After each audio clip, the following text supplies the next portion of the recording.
Ce matin, c'est le sabbat des aînés, le signe blanc. Le signe blanc m'a invité à faire cette intervention ce matin pour le culte. Alors, je voudrais dire une chose très clairement pour qu'il n'y ait pas de confusion dans cette église. J'ai accepté par solidarité de présenter ce message, parce que le signe blanc m'a invité, mais je ne fais pas partie du tout de ce groupe-là. J'ai 28 ans et... C'est pas ça? Peut-être qu'il y a une erreur, je vais vérifier en rentrant à la maison. Mais je dis ça avec beaucoup d'humour, bien entendu. Je suis content d'avoir reçu cette invitation. Alors, ça me fait réfléchir parce que la dernière fois qu'il y avait un sabbat spécial aîné, j'étais également là. Peut-être que mon dossier est en train d'être examiné, d'accord? Saul m'a dit que je ne suis pas qualifié pour faire partie du groupe, mais ça vient, ça vient. Donc, en tout cas, merci pour l'invitation et j'espère que le Seigneur nous bénira alors que nous partageons ce moment autour de la parole. Je voudrais vous inviter à regarder vos montres, regardez-les bien, d'accord? Vous avez vu quelle heure il est?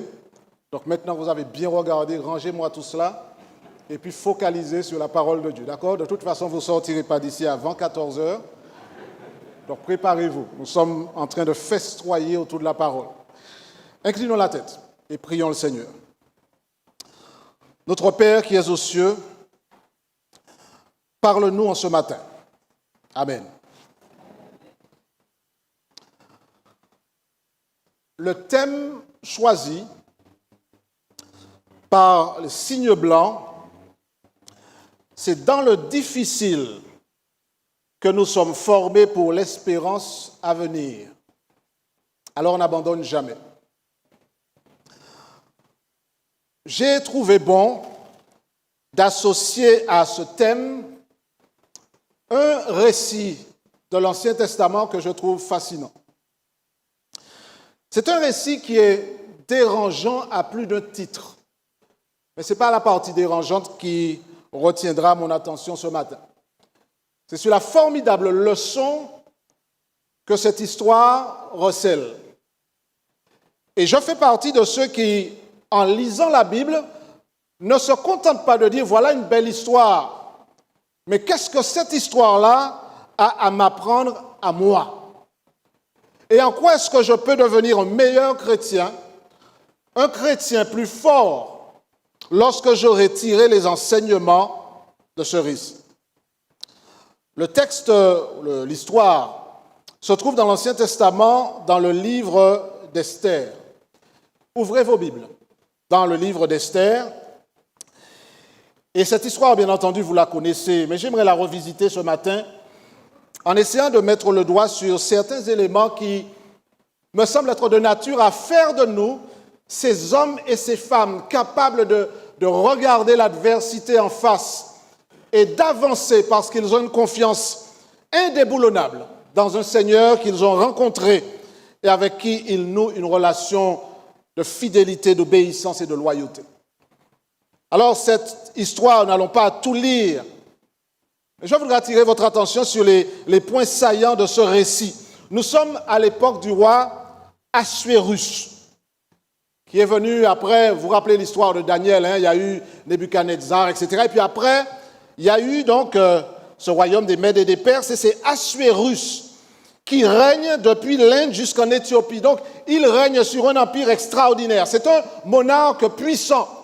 C'est un homme qui a le pouvoir. Et le texte nous dit que dans la 3e année de son règne, Assuérus va organiser un festin. Et je le dis parce que quand on parle de festin, parfois nous considérons qu'une petite réception que nous donnons chez nous est une réception royale. Mais là, je parle d'un festin royal. Quelque chose d'extraordinaire. Vous imaginez ce que c'est un festin royal? Alors, tu imagines ce que ça veut dire? Festin royal. Grande invitation, des gens de partout qui sortent. Et si vous lisez, je me suis même laissé dire, quand je lis au verset 6 du chapitre 1er, ça peut même donner une idée aux gens qui ont des projets, des tentures blanches, vertes et bleues. Ceux qui cherchent quelle couleur ils auront à mettre. Vert, blanche, vert et bleu, attachés par des cordons de byssus et de pourpre à des anneaux d'argent et à des colonnes de marbre. C'est pas la fête qu'il a, maman, là. Là, c'est vraiment un festin costaud.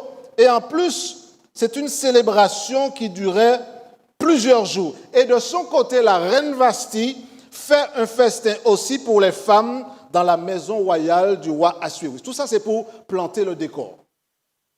Et puis, il semblerait, au verset 10 du chapitre 1er, et là je pose les jalons dans l'histoire, que le roi va ordonner à 7 de ses eunuques d'aller chercher sa femme, Vashti, la reine.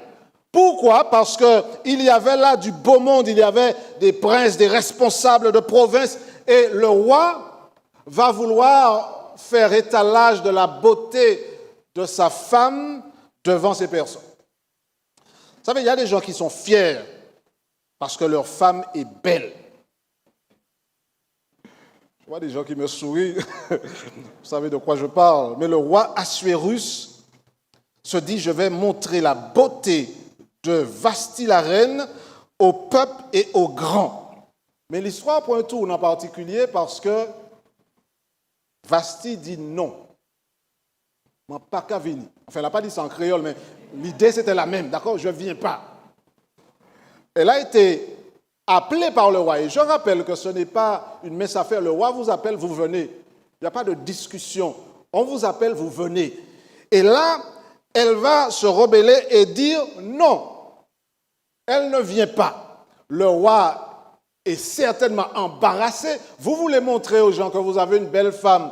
Alors, ce n'est pas quelque chose forcément que j'encourage à faire, mais à l'époque, le roi, surtout qu'il avait bu pas mal, eh bien, il veut faire étalage de la beauté de sa femme, comme si c'était un trophée qu'il montait aux gens. Et là, la femme disant non, il est embarrassé et en colère.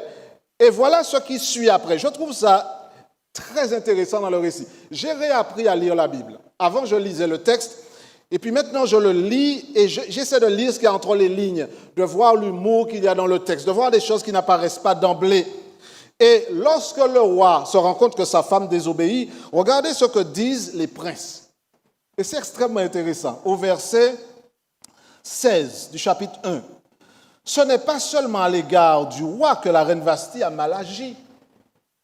C'est aussi envers tous les princes et tous les peuples qui sont dans toutes les provinces du roi Assuérus, car l'action de la reine parviendra à la connaissance de toutes les femmes et les portera également à mépriser leurs maris. Elles diront, le roi Assuérus avait ordonné qu'on amenât en sa présence la reine Vashti, elle n'y est pas allée. Et dès ce jour, les princesses de Perse et de Médie qui auront appris l'action de la reine la rapporteront à tous les chefs du roi, et de là beaucoup de mépris et de colère. Ça m'a fait sourire. Ça ne doit pas faire rire, mais ça m'a fait sourire quand même. Ces hommes qui disent, il faut faire comprendre à cette femme ce qu'elle doit comprendre. Parce que pour l'appétit de cette femme, enfin, à cause de cette femme, pour dire ça en français correct, à cause de cette femme, nos épouses vont se rebeller également. Parce qu'elles diront, si la reine se permet de ne pas aller, ben nous aussi, nous pouvons faire la même chose. Donc, cher roi, maîtrise les choses chez toi pour qu'on n'ait pas de problème chez nous. D'accord? Sinon, les femmes vont nous faire passer sous une table, autour, etc. Et il n'est pas question que ça arrive. Donc, arrange les choses. Et le roi va trouver bon qu'on publie de sa part un décret, une ordonnance royale, d'après laquelle Vashti ne paraîtra plus devant le roi Assuérus, et le roi donnera la dignité de reine à une autre qui soit meilleure qu'elle. Des fois, on se dit, mais heureusement qu'on ne vit pas à cette époque. Pour ça, la reine est carrément destituée. D'accord? L'histoire est fascinante, mais je poursuis. Alors, comme la reine n'est plus en odeur de sainteté auprès du roi, une femme va être mise sur le devant de la scène. Le roi va organiser, entre guillemets, un grand concours où il va chercher une autre femme. Dieu merci, les choses ne se passent pas comme ça maintenant, mais un grand concours est organisé, un grand concours de beauté, et Esther, avec la complicité de son cousin Mardoché, va être parmi les candidates. Et pour raccourcir une longue histoire, Esther est celle qui sera choisie pour remplacer Vashti et devenir reine à la place de cette femme déchue. Esther arrive donc au royaume. Mais là, juste là, vous pourrez me dire, mais quel rapport il y a entre cela? Et puis le thème, c'est dans le difficile que nous sommes formés pour l'espérance. Écoutez la suite. Nous sommes au chapitre 2. Il y a un événement qui va se produire et qui va déclencher une série d'événements secondaires. Il se trouve que Esther n'avait pas fait savoir qu'elle était du peuple juif. Son cousin Mardoché lui avait interdit de le faire et Mardoché était à la porte du roi. Et un jour, Mardoché va entendre quelque chose. Suivez bien parce que l'histoire, elle est non seulement fascinante, mais la construction de l'histoire doit nous interpeller.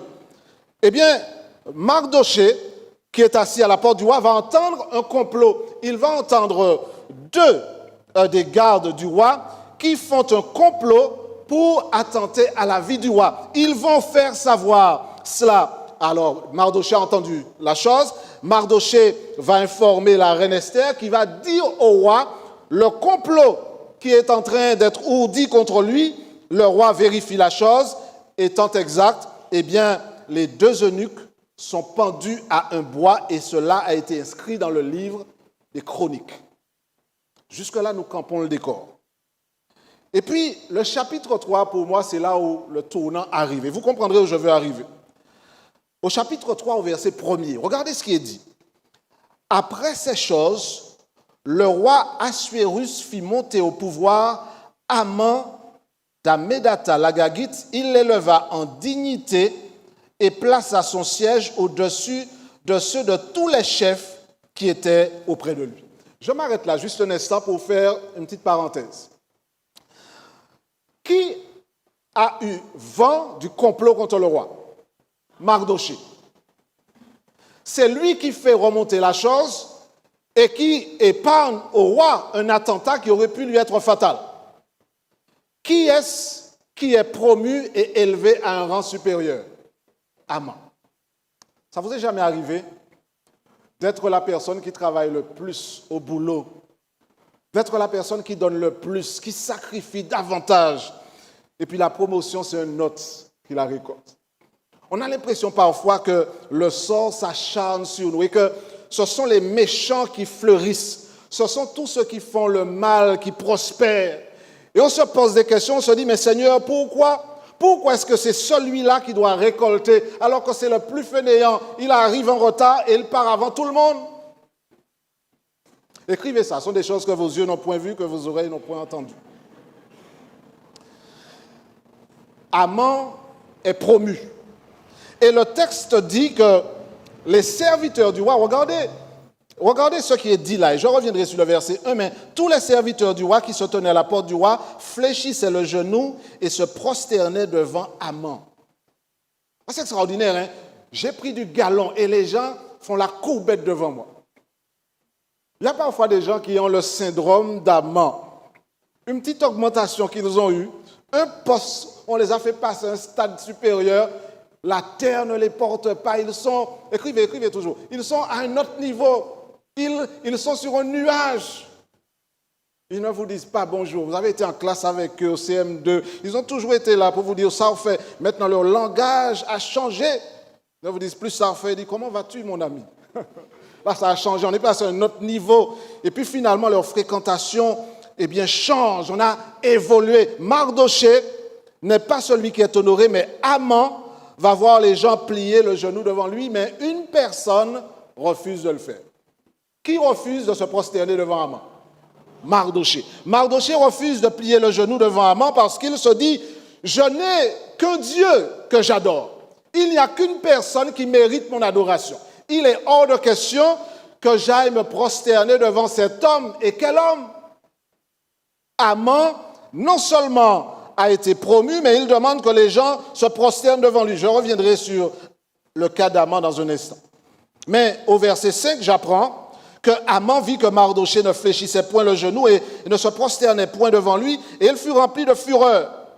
Mais il dédaigna de porter la main sur Mardoché seul, car on lui avait dit de quel peuple était Mardoché. Et il voulut détruire le peuple de Mardoché, tous les Juifs qui se trouvaient dans tout le royaume d'Assuérus. Regardez la méchanceté de l'homme. Il y a des gens qui sont méchants, pas ici, à Papouasie, des gens méchants qui sont capables de programmer leur méchanceté, de programmer une vengeance, d'organiser, de comploter pour vous faire souffrir.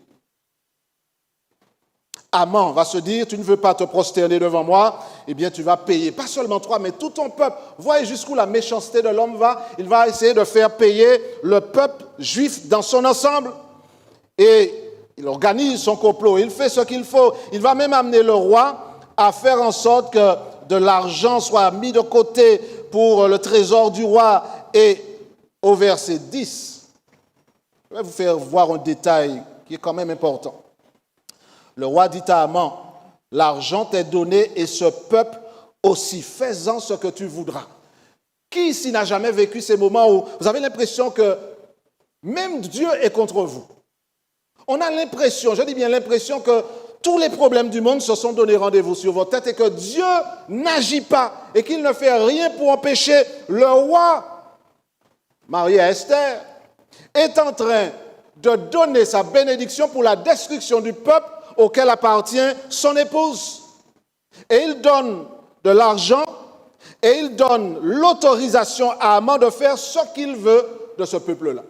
On s'est parfois trouvé dans cette situation. On se dit, Seigneur, les gens se battent contre moi, les gens veulent me détruire, je souffre, j'ai des problèmes au travail, j'ai des problèmes à la maison, je n'ai pas d'argent, je traverse une période difficile. Seigneur, où es-tu? On a l'impression qu'il n'est pas là et que tous les autres ont le feu vert pour nous enfoncer encore plus profondément dans la crise. Mais l'histoire ne s'arrête pas là. Elle fait apparaître un autre élément qui est extraordinaire.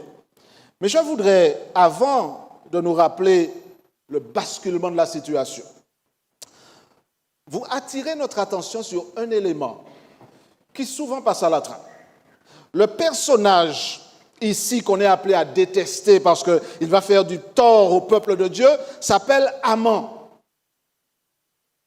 Je ne sais pas si ici vous avez de la sympathie pour Aman.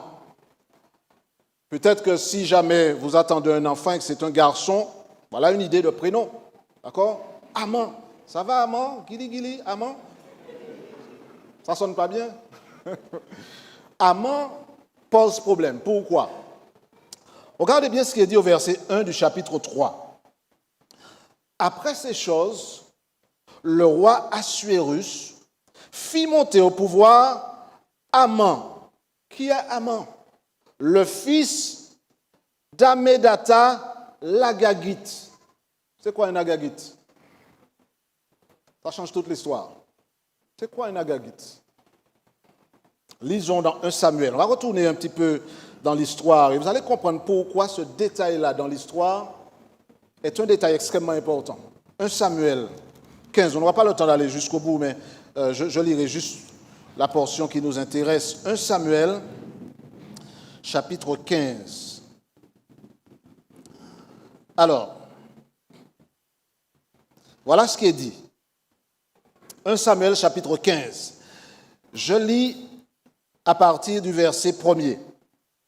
Samuel dit à Saül, suivez bien, hein? Samuel dit à Saül, c'est moi que l'Éternel a envoyé pour oindre sur son peuple, sur Israël. Écoute donc ce que dit l'Éternel. Ainsi parle l'Éternel des armées. Je me souviens de ce qu'Amalek fit à Israël lorsqu'il lui ferma le chemin à sa sortie d'Égypte. Va maintenant, verset 3, frappe Amalek et dévoué par interdit tout ce qui lui appartient. Tu ne l'épargneras point, tu feras mourir hommes et femmes, enfants et nourrissons, bœufs et brebis, chameaux et ânes. Saül convoqua le peuple et en fit la revue à Télaïm. Il y avait 200 000 hommes de pied et 10 000 hommes de Juda. Et nous voyons au verset 7. Je passe quelques versets. Verset 7. Saül bâtit Amalek depuis Avila jusqu'à Shur qui est en face de l'Égypte. Il prit vivant Agag, je reprends, il prit vivant Agag, roi d'Amalek, et il dévoua par interdit tout le peuple en le passant au fil de l'épée. Mais Saül et le peuple épargnèrent Agag, et les meilleures brebis, les meilleurs bœufs, les meilleures bêtes de la seconde portée, les agneaux gras, et tout ce qu'il y avait de bon, ils ne voulurent pas le dévouer par interdit, et ils dévouèrent seulement tout ce qui était méprisable et chétif. Ne commettons pas l'erreur de passer à côté de ce détail. Aman, c'est un Agagite. Ça veut dire que c'est un descendant d'Agag. Qui est Agag? Agag, c'est quelqu'un qui aurait dû être exterminé selon la parole de Dieu, dévoué par interdit, exterminer ces Amalécites avec à leur tête Agag, sauf que Saül, dans sa désobéissance, va épargner Agag. Et vous savez quelque chose? Quand Dieu vous dit de prendre soin de quelque chose et de vous occuper d'un problème, quand vous ne le faites pas, le problème revient vous hanter plus tard. L'Agagite, le descendant d'Agag, eh bien, il est là pour rappeler au peuple que vous auriez dû vous occuper d'Agag et de ses descendants. Vous ne l'avez pas fait, mis Agag en les autres à présent. Enfin, Agag, à travers Aman l'Agagite, est là maintenant et il est présent pour empêcher au peuple de s'épanouir, de grandir et de continuer à vivre. Donc, l'Agagite est parfois ce que nous-mêmes nous avons fabriqué. Nous ne voulons pas appeler nos enfants amants, mais nous fabriquons des petits amants en laissant l'Agagite là au moment où le Seigneur nous dit débarrasse-toi de cela. Il y a des moments où il faut prendre la parole de Dieu, non seulement au mot, mais dans l'immédiat, mettre en pratique ce que Dieu dit. Dieu nous dit débarrasse-toi de telle chose. Parfois la difficulté, c'est nous-mêmes qui la créons après. Nous passons par des moments difficiles, mais certains de ces moments, pas tous, certains de ces moments sont dus simplement au fait que nous avons refusé de dévouer par interdit Agag, et les descendants d'Agag sont là pour venir nous narguer et nous empêcher d'avancer. Est-ce qu'il y a des Agagites dans nos vies? Est-ce qu'il y a des Agagites qui menacent d'être un obstacle sur notre chemin? Si c'est le cas, nous savons ce qu'il faut faire. Mais dans l'histoire, l'Agagite, Aman, va être celui qui menace la vie même, la survie du peuple. Et l'histoire, vous savez, elle prend un tournant particulier. Dommage qu'on n'aurait pas le temps, on passera sur beaucoup de détails extrêmement intéressants. Mais le chapitre 3 et les chapitres suivants font apparaître cet élément basculant l'histoire dans une autre dimension carrément. Voilà ce qui est dit au chapitre 4. Nous allons lire cette partie, au moins pour qu'on comprenne ce qui se passe ici. Voilà ce que je lis ici, au verset 7 du chapitre 4. Mardochée lui rapporta tout ce qui lui était arrivé et lui indiqua la somme d'argent qu'Aman avait promis de livrer au trésor du roi en retour du massacre des Juifs. Lui donna une copie de l'édit publié dans Suse en vue de leur destruction, afin qu'il le montre à Esther et lui fit tout connaître. Et il ordonna qu'Esther se rendît chez le roi pour lui demander grâce et implorer en faveur de son peuple. Donc, Mardochée sent que le peuple va être détruit. Il mandate un serviteur pour aller voir Esther avec un courrier en disant « Rends-toi devant le roi et plaide notre cause ». Sauf que Esther va dire ceci au verset 11. « Tous les serviteurs du roi et le peuple des provinces du roi savent qu'il existe une loi portant peine de mort contre quiconque, homme ou femme, entre chez le roi dans la cour intérieure sans avoir été appelé. Celui-là seul a la vie sauve, à qui le roi tend le sceptre d'or. Et moi, je n'ai point été appelé auprès du roi depuis 30 jours. » Ça veut dire que non seulement la vie du peuple juif est menacée, mais la vie d'Esther, si elle entreprend d'essayer de sauver le peuple, sa propre vie est menacée. Mais là où je trouve extraordinaire, la main de Dieu à l'œuvre. Et frères et sœurs, si nous oublions tout ce qui est dit ce matin, rappelons-nous une chose. Quel que soit ce que je traverse, rien ni personne n'effacera le fait que le Dieu que nous servons est toujours au contrôle de la situation, frères et sœurs. Le Dieu que nous servons n'est jamais en sommeil. Même lorsqu'il dort, il est là. D'ailleurs, je voudrais vous rappeler une chose quand je lis le livre d'Esther. Quand j'arrive à cette portion-là, et que je me dis que même Esther ne peut pas aller devant le roi, je me dis, mais Seigneur, tu ne vas pas faire ça au peuple. Et c'est là où je me rappelle que le livre d'Esther n'est pas n'importe quel livre. Vous savez, il y a 2 livres dans la Bible qui portent des noms de femmes. Esther et Ruth. Esther a cette particularité. C'est le seul livre dans la Bible, le seul, où Dieu n'est pas présent. Dans tous les autres livres de la Bible, vous trouverez Dieu. Il n'y a aucune mention de Dieu dans le livre d'Esther. Le seul livre de la Bible où Dieu n'est pas là. Et je me suis posé la question, mais pourquoi est-ce que ce livre-là est dans la Bible alors que Dieu n'est pas dedans, alors qu'on le trouve partout ailleurs? Esther, il n'y a pas Dieu dans Esther. Et c'est là où je commence à comprendre qu'en lisant Esther, le texte est en train de me dire que Dieu est là même lorsqu'il n'est pas là. Que Dieu est au contrôle même lorsqu'on a l'impression qu'il est aux abonnés absents, il est là. J'ai l'impression qu'il n'est pas là, mais il est présent.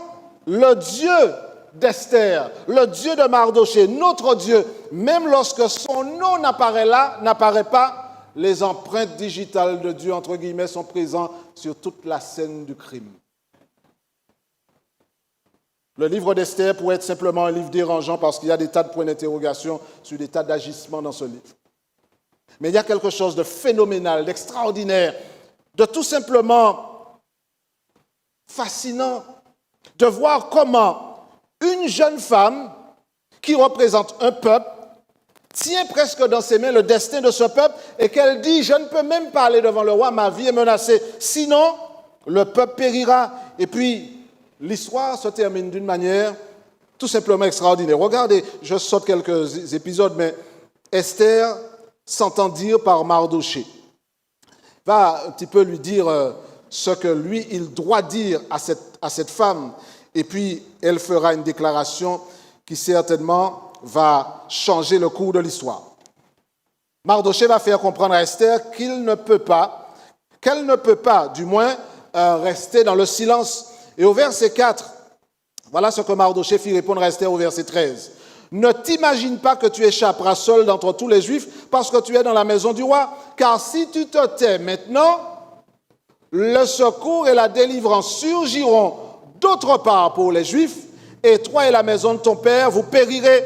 Et qui sait si ce n'est pour un temps comme celui-ci que tu es parvenu à la royauté. » Et Esther va dire une chose, chers amis, qui pour moi est une source d'inspiration. Esther envoie dire à Mardoché, va, rassemble tous les Juifs qui se trouvent à Suse. Suse, c'était une des capitales du royaume. Il y en avait 4. Là, c'est la capitale d'hiver. Et ils se trouvent à Suse et jeûnez pour moi sans manger ni boire pendant 3 jours, ni la nuit, ni le jour. Moi aussi, je jeûnerai de la même manière avec mes servantes. Puis j'entrerai chez le roi malgré la loi. Et si je dois périr, je périrai. Mardoché s'en alla et il fit tout ce qu'Esther avait ordonné. Je ne sais pas pour vous, mais quand je lis ça, c'est presque frissonnant comme sensation. Si je dois périr, je périrai. Parce que c'est dans le difficile que Dieu me façonne, qu'il fait poindre en moi cette lueur d'espérance qui me permet de dire, comme les 3 jeunes Hébreux, je suis dans la fournaise ardente. Si je dois périr, je périrai, mais je resterai debout en faisant confiance à mon Seigneur. Est-ce que cette foi-là nous anime? Est-ce que nous sommes capables de dire, Seigneur, dans la situation difficile, je sais que tu es en train de me former pour que je puisse avancer. Je sais, Seigneur, que j'ai peut-être laissé un petit agaguite là. J'ai peut-être eu peur parce que je n'ai pas été invité, mais quand tu me dis d'avancer par la foi, j'avancerai, Seigneur Jésus, parce que je sais que tu es au contrôle de la situation. Voilà l'attitude que le chrétien vigilant, que le chrétien ancré dans la parole adopte. Et l'histoire, d'ailleurs, connaît un dénouement extraordinaire, puisque dans le livre d'Esther, lorsqu'Esther arrive, le roi lui tend le sceptre. Elle n'est pas terrassée. Donc Dieu agit. Que personne ne me fasse croire que dans le difficile, Dieu nous dit, bon, bien ça, on le fait. Non, Dieu agit parfois, le résultat est surprenant. Parfois, nous n'allons pas le comprendre du tout. Mais lorsque Dieu choisit d'agir, comme dans ce cas, il est intervenu, a permis à Esther d'être entendue par le roi. Et ce que j'aime avec Dieu, c'est que parfois, il a même de l'humour. J'aime ce Dieu-là. Parce que dans la suite de l'histoire, que vous lirez en détail à la maison, jour de l'histoire, vaut le détour. On cherche parfois toutes sortes de feuilletons bidons à regarder, alors que le livre sacré contient des textes extraordinaires, des histoires formidables. Et là, quand je lis le texte, il y a un festin, un repas qui est organisé, puis on invite, Esther invite Mardoché, Haman, etc. Et puis, à la fin, on fait savoir au roi que finalement, il y a des gens ici qui ont contribué à sauver la vie du roi. Comment est-ce que le roi peut faire pour honorer ces personnes-là? Et ce qui est extraordinaire, c'est que Haman, qui est finalement invité à ce repas, va répondre au roi. Pour un homme que le roi veut honorer, il faut prendre le vêtement royal. C'est au chapitre 6, au verset 7. Il faut prendre le vêtement royal dont le roi se couvre et le cheval que le roi monte et sur la tête duquel se pose une couronne royale. remettre le vêtement et le cheval à l'un des principaux chefs du roi, puis revêtir l'homme que le roi veut honorer, le promener à cheval à travers la place de la ville et crier devant lui, c'est ainsi que l'on fait à l'homme que le roi veut honorer. Alors à ce stade-là, on se dit, waouh, ah c'est là dans le film, vous n'avez jamais vécu ça quand le film arrive et puis écran noir, à suivre. Ah, la semaine prochaine, on aura la suite. Mais non, là, on n'a pas besoin d'attendre la semaine prochaine. La suite est là, maman est là. Regardez. En fait, l'humour de Dieu est extraordinaire. Mardoché est en train de prononcer sa propre sentence et d'accorder, Haman, vous suivez, est en train de prononcer sa propre sentence et en train de décrire la récompense que recevra Mardoché. Mardoché est l'homme, justement, parce que on sait très bien que dans les annales, on avait bien noté que c'est Mardoché qui avait permis au roi d'avoir la vie sauve. Et puis, comme si ce n'était pas suffisant, le roi va demander que Haman fasse exactement ce qu'il lui avait dit. Je ne sais pas si vous avez été à la place d'Haman. J'ai dit, ouais, tout ça pour ça. Haman a perdu la bataille. Vous savez ce qui est extraordinaire? On est toujours gagnant quand on fait confiance à Dieu. On est toujours gagnant lorsqu'on reste du côté de Jésus. On est toujours gagnant lorsqu'on dit, Seigneur, c'est difficile. Les gens sont contre moi. Mes collègues me rendent la vie impossible. Mais j'avancerai parce que je sais que tu seras à mes côtés et que tu demeureras à mes côtés. Je suis toujours gagnant lorsque je place Dieu d'abord.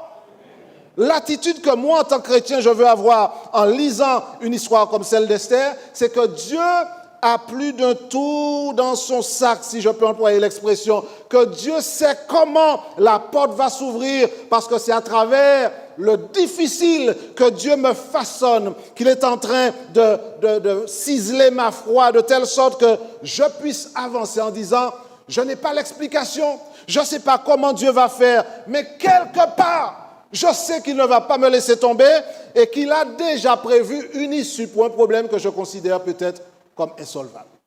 J'aime ce Dieu-là. J'aime ce Dieu-là qui amène même mes ennemis à goûter jusqu'à la lie le poison qu'ils ont préparé pour les enfants de Dieu.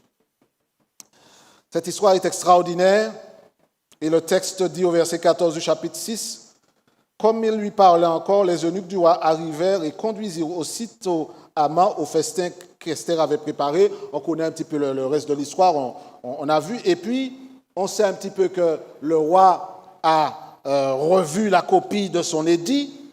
Et puis finalement, que celui qui avait envisagé que la potence serve pour l'enfant de Dieu va être lui-même servi par cette même sentence.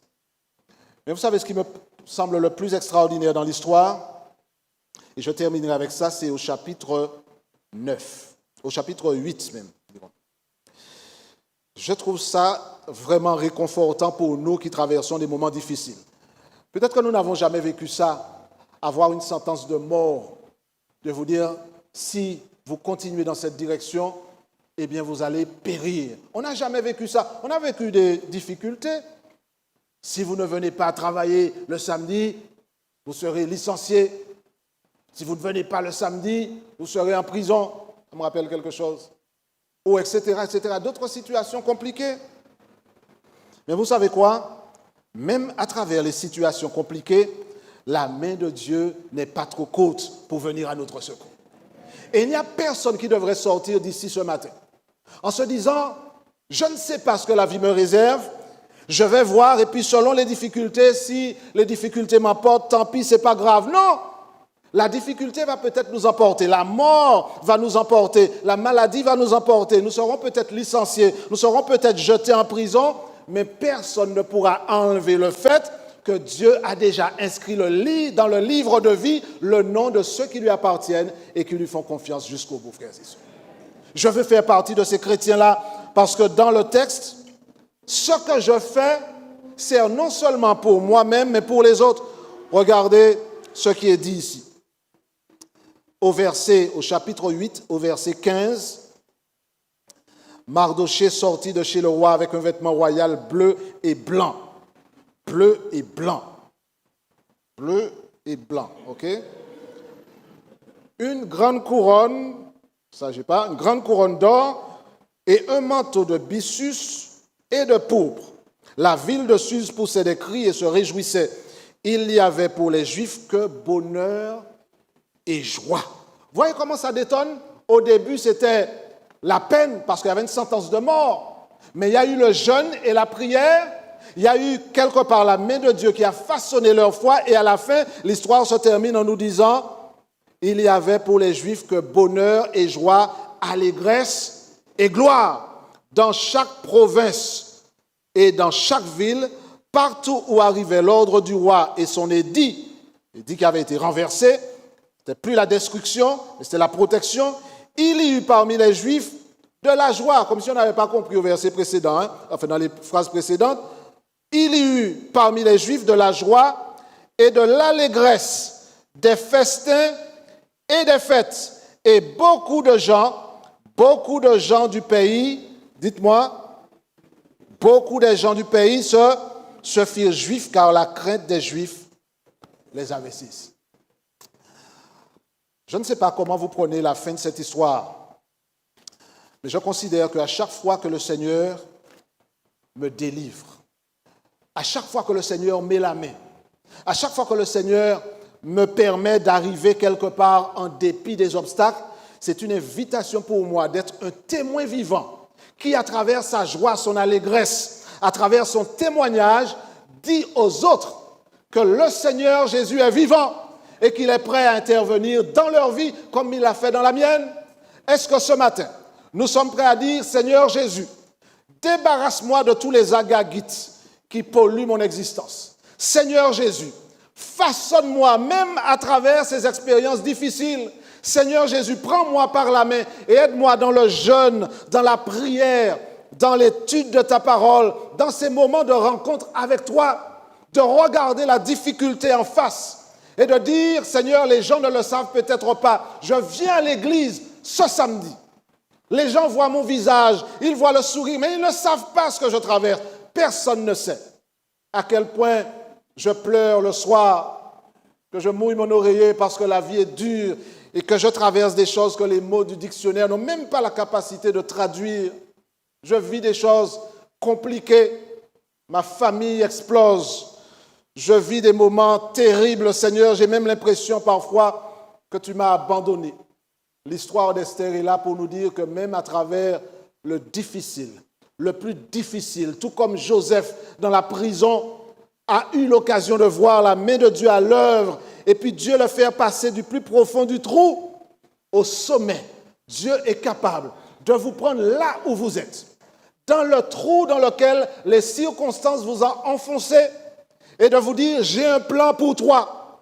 Je voudrais que tu focalises sur l'espérance parce que ta destination n'est pas ici, mais ta destination est avec moi dans la vie éternelle. J'ai rendez-vous avec le Seigneur Jésus. J'ai rendez-vous avec lui dans l'éternité. Et je dis au Seigneur ce matin, Seigneur, prends-moi dans le creux de tes mains. Façonne-moi, Seigneur. Donne-moi la mentalité du vainqueur. Donne-moi l'état d'esprit de celui qui te fait confiance.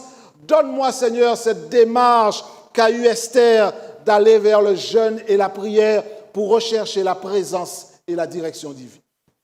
Et que ce matin, dans mon expérience à moi, dans mon cheminement, je vois Dieu agir. Et si je dois périr, je périrai. Si je dois être exterminé, je serai exterminé. Mais lorsque Jésus reviendra et qu'il appellera mon nom, quelle que soit la tombe ou la poussière dans laquelle je repose, la puissance de Dieu me ramènera à la vie et je serai pour l'éternité avec le Seigneur Jésus. J'aime le Seigneur Jésus. J'ai choisi de lui donner ma vie et de marcher avec lui, quelles que soient les circonstances. Et ce matin, je voudrais lancer une invitation à tous ceux qui, présents ici ou derrière leur écran, se disent, Seigneur, je voudrais, moi aussi, te permettre de me guider, te permettre de diriger mon existence, de façonner mon esprit, de telle sorte que l'espérance ne me quitte jamais, mais que quelle que soit la difficulté, quelle que soit la menace qui pèse sur moi, que, Seigneur, mes yeux soient fixés sur l'espérance du prochain retour de Jésus, sur l'éternité promise à ceux qui lui appartiennent. Est-ce qu'il y a une personne ce matin ici ou derrière son écran, qui voudrait dire, Seigneur, je veux être de ceux-là. Je ne veux pas être dans la compagnie d'Agagites, je veux être avec ceux qui, comme Esther, Mardoché, Joseph, les 3 jeunes Hébreux et bien d'autres, ont fixé les yeux sur l'espérance de Jésus, l'espérance de l'éternité. Est-ce qu'il y a quelqu'un qui veut se joindre à moi pour faire cette prière? Je vous invite à vous mettre debout. Nous sommes en train de terminer et je voudrais prier spécialement avant que nous ayons notre dernier chant et la bénédiction pour que Dieu nous façonne et que les récits bibliques modèlent notre foi et nous permettent d'avancer par la grâce du Seigneur Jésus. Je vous invite là où vous êtes, même si vous êtes derrière votre écran, inclinez la tête et nous allons demander à Dieu cette grâce particulière. Prions le Seigneur. Notre Père, notre Dieu, la vie parfois nous réserve des moments difficiles. On a parfois même l'impression que tu n'es pas là et que les méchants prospèrent et que les Agagites voient leurs projets s'épanouir et se réaliser sous nos yeux.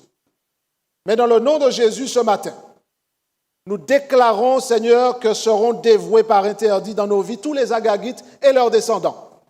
Et nous déclarons par la puissance de Jésus que nous voulons être revestis de cet esprit qui s'est emparé d'Esther, de Mardoché et les a amenés à te rechercher dans la prière et dans le jeûne pour voir ta main à l'œuvre et voir la victoire éclatante se dérouler devant les yeux de ceux qui avaient placé leur confiance en toi et de tous ceux qui, à travers ce témoignage, se sont donnés également au Sauveur. Fais de nous ces hommes-là dans ces temps modernes, en 2022, Seigneur. Fais de nous des chrétiens, non pas qui viennent à l'église par routine, non pas qui chantent les chants parce qu'ils les connaissent par cœur, mais qui ont compris que seul l'Esprit de Dieu peut nous façonner pour ressembler aux chrétiens que Dieu voudrait nous voir devenir. Visite-nous ce matin et ne nous laisse pas ressortir d'ici sans nous avoir transformés et nous avoir convaincus que c'est même dans le difficile que tu nous façonnes pour l'espérance à venir. Comme Esther, que nous n'abandonnions jamais, mais que nous persévérions jusqu'à ce que ta volonté s'accomplisse et que ta gloire éclate. Exauce cette prière dans nos vies. Nous t'en prions dans le nom de Jésus et pour ta gloire. Amen.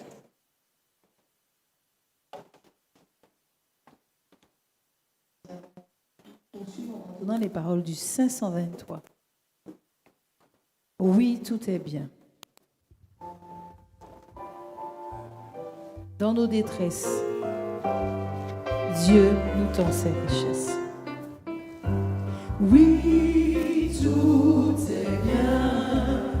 Oh mon âme, ne crains rien. L'amour suprême veut ton seul bien. Les flots, les vents, il les mesure à son enfant. Toujours le Père.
conduire. Ne permets pas qu'elle s'envole de notre souvenir. Amen. Que l'Éternel te bénisse.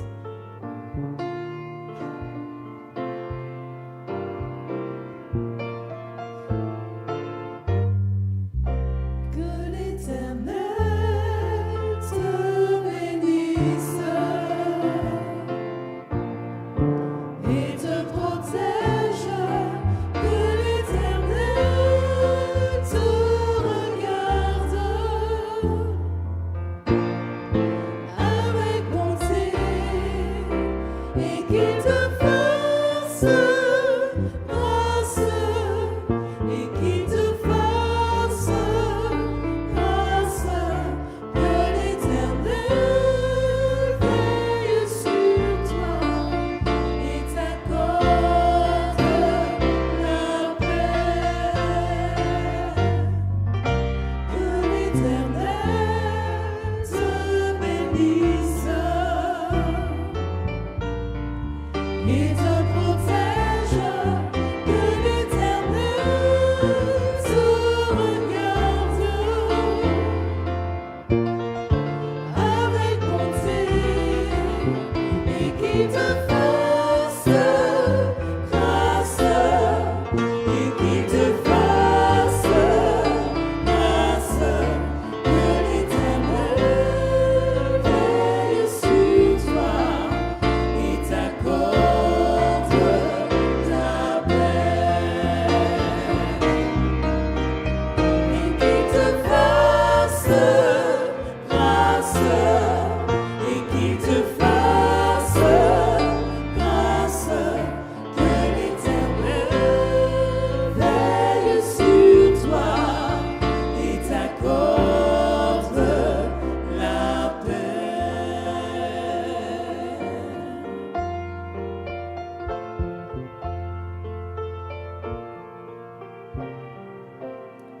Frères et sœurs, nous voulons vous remercier, frères et sœurs et amis, d'être venus en ce matin au REB. Nous espérons que le programme vous a plu et que surtout vous garderez un bon souvenir de cette belle journée. Que l'Éternel vous bénisse. Bon sabbat à tous. Surtout une dernière annonce, tous les aînés qui mangent sur place sont priés de se présenter à l'arrière à 13h. Donc annonce de la sœur Olma. Merci à tous. Bon sabbat. Que l'Éternel vous bénisse.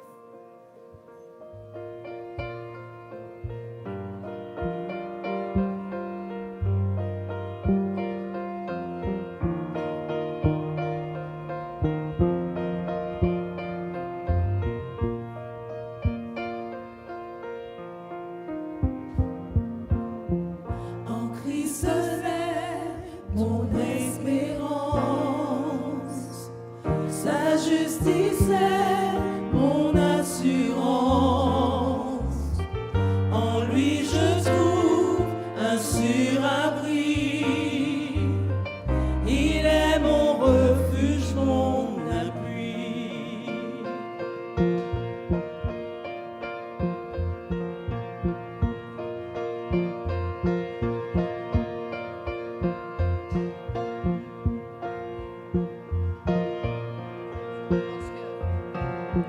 Lorsque sur moi s'abat l'orage, sa gloire anime mon courage. Quand tout faiblit autour de moi, sa présence soutient ma foi. Jésus-Christ, mon rocher, ma confiance.